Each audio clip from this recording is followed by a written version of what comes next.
So I'm Daisuke Suzuki from Osaka University. I'm talk about the microlensing planet mass ratio function from MOA-II and KMT survey. So in the previous talk, it's we can discuss about this combined thing. But yes, in my talk I will try to combine these two samples.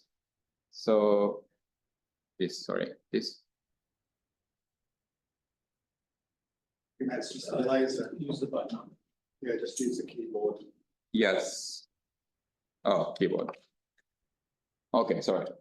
So this is a mass ratio function from MOA-II survey by Suzuki in 2016 paper. So this left figure showing the MOA-II telescope in New Zealand, and the right panel is the mass ratio function from the survey data of MOA-II microlensing survey data.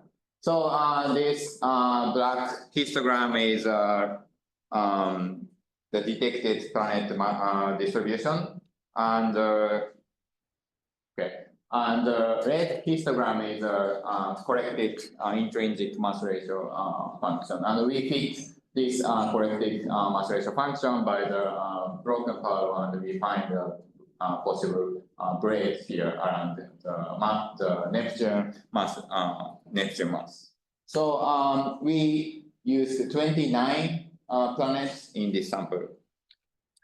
And here, this is a new mass ratio function from KMT survey. So KMT has a KMTNet group has a three 1.6 meter telescope like this in Chile and Australia and here in Sutherland. And actually in this weather cam, we see the prime building here. So please find this prime building.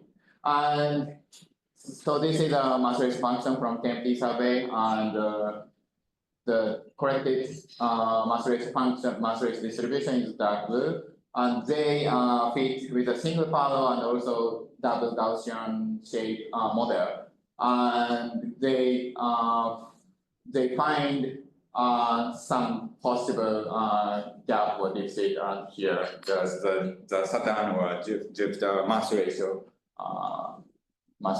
gap or deficit. And here we try to combine the previous more mass ratio function and this KMT mass ratio function. And they use 63 planets in the recently accepted paper.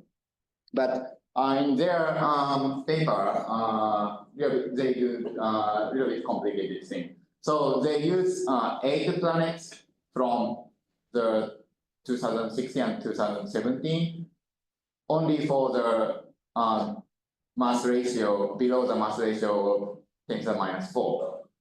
And they don't use a larger mass ratio planet sample from these 2 years.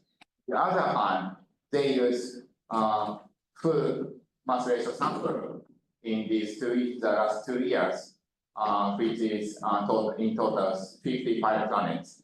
And they derived the survey sensitivity or detection efficiency by using these 2-year data. They assumed the survey sensitivity same in the previous 2 years. So in this work, we just use the last 2 years data because there's no assumption on the detection efficiency or survey sensitivity. So we use just 55 planets from KMT survey, and the survey sensitivity comes from these 2 years. Okay, so this is a KMT survey sensitivity for in total maybe 4,137 microlensing events detected in these 2 years. And we, as we did in the previous study, this is a survey sensitivity as a function of separation and the mass ratio, and the microlensing survey is sensitive to the planets, and separation is 1 about around the Einstein ring radius. And we projected this sensitivity to the mass ratio. So the right panel showing the mass ratio, the survey sensitivity as a function of the mass ratio, and this figure is from the paper and showing the 2018 survey sensitivity and the 2019 are very consistent each other. Okay, so this is a combined sample. So black histogram is a mass ratio distribution of total 84 planets, 29 from MOA and 55 from KMT. And the pink histogram is a corrected mass ratio function. Now the deficit in around this bin is a little bit marginalized because we are using the MOA sample as well. And yes, and also in the MOA sample, we updated the separation and the mass ratio parameters by using the KEC or HSD follow-up observation by the Bennett et al. Team. So yes, and we fit this pink histogram with a single parallel model in blue, and also the broken parallel in red. So the cyan or orange region is a 1 sigma of each model. So in this case, in the still this broken parallel is still a little bit better, but the weight factor is only 7. And the previous Suzuki paper was weight factor of 20 or something. So it's a little bit mitigated by the KMT sample. So now, yes, this is actually a result of this combination. But still, this is still preliminary. So I don't write the mass ratio power or the normalization number, but sorry about that.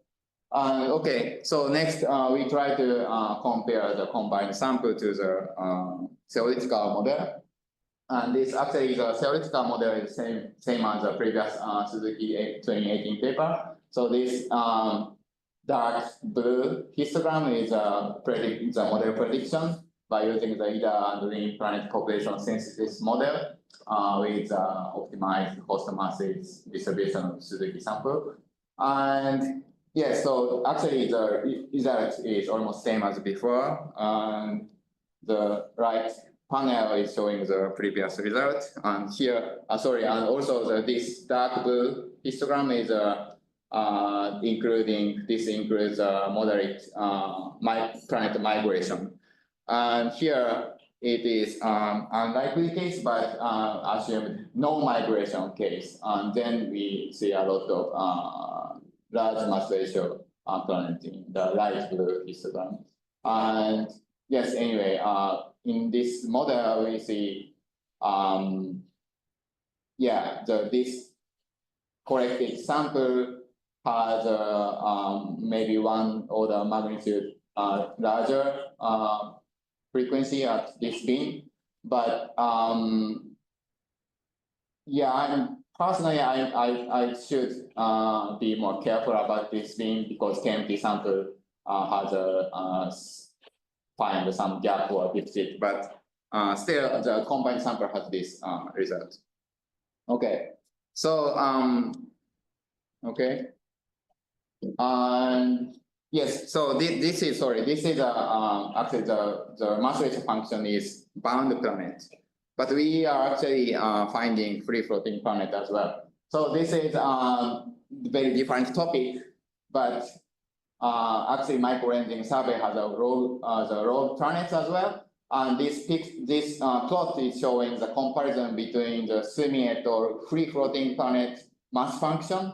And this red or orange is just a prediction from the same planet population synthesis model that Ida-san created this figure. So the result is his population synthesis model can't explain this simulator mass free floating planet mass function. In this model, assuming the single star host, only single star host, and this orange is more significant. I mean, the contribution is significant, and this orange is the orbital migration in the system, and also this red is in the orbital instability. So his model includes 2 different effects to inject the planet. Anyway, I think the model should explain both the bound and unbound planet. Anyway, we will have the free floating planet session in maybe Wednesday or Thursday. Okay, so this is summary. So we derived the Microlensing planet mass ratio function with using 84 planets from MOA and KMT survey data. And the mass ratio and separation parameter in MOA sample has been updated with a follow-up take and HSD observation. And the mass ratio break is the break model is very slightly favored with base factor of 7. Okay, I will stop here.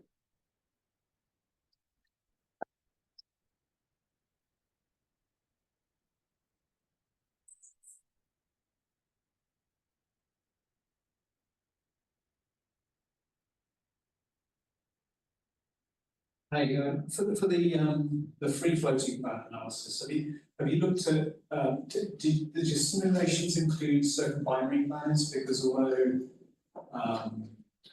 they're observationally rare, I think some people who are working on these systems believe that they could be the single largest reservoir for free floating planets.